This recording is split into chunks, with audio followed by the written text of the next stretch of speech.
الإعلام والأمن القومي والإعلام الجديد، وعلاقته بالتغيرات السياسية والاجتماعية، ومستقبل أنماط الملكية في وسائل الإعلام، ومعالجات الإعلام للأزمات، وكذلك التشريعات الإعلامية ومواثيق الشرف وأخلاقيات المهنة.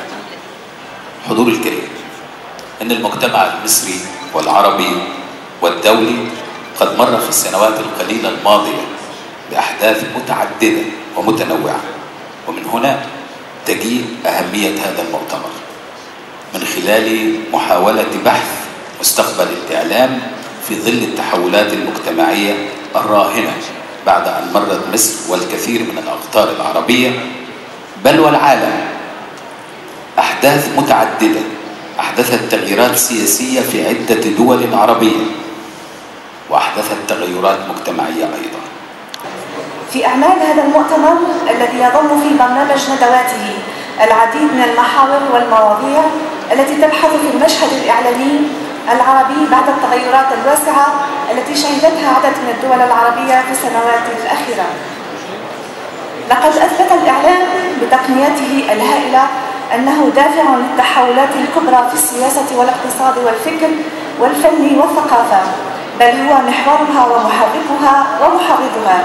إن الصحافة والإعلام المصري بكل صوره، من صحافة ورقية وإلكترونية وقنوات تلفزيونية عامة وخاصة وفضائية وأرضية، تواجه أوضاعا صعبة زاد من تعقيدها تراكم مشاكل دون حلول جذرية، اكتفاء ببعض المسكنات التي نعم تعد تفيد الآن بعد أن تضخم حجم المشاكل واتسع الرق على الراتق.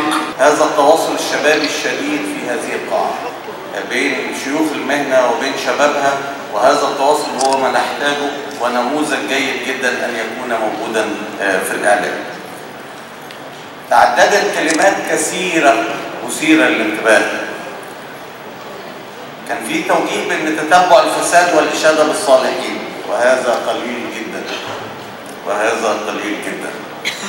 كلمة بقى مضطربة وعدم استقرار وزعزعة الاستقرار والسلم والخوف وآفاق الحرية المسؤولة وتبني قواعد المساءلة الصحيحة والخلط بين التحقيق والإعلام والتنوير والتحضير والخبر والتعليق والإعلام والخطابة وتغييب المهنية والبنية القانونية تعددت تقريبا في كل كلام السادة. لا شك وحضراتكم أكثر إدراكا من العشوائية في أي شيء كما فيها ما هو خبر، وعدم العدالة يؤدي إلى قهر وفساد. اللهم اهدنا إلى ما هو خير وحق وعدل، والسلام عليكم ورحمة الله وبركاته. أستاذ دكتور طه نجم، أستاذ الإعلام بجامعة الإسكندرية.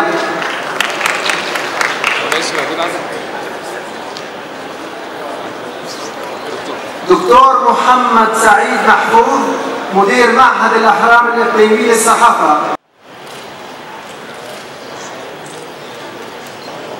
عشان العدد.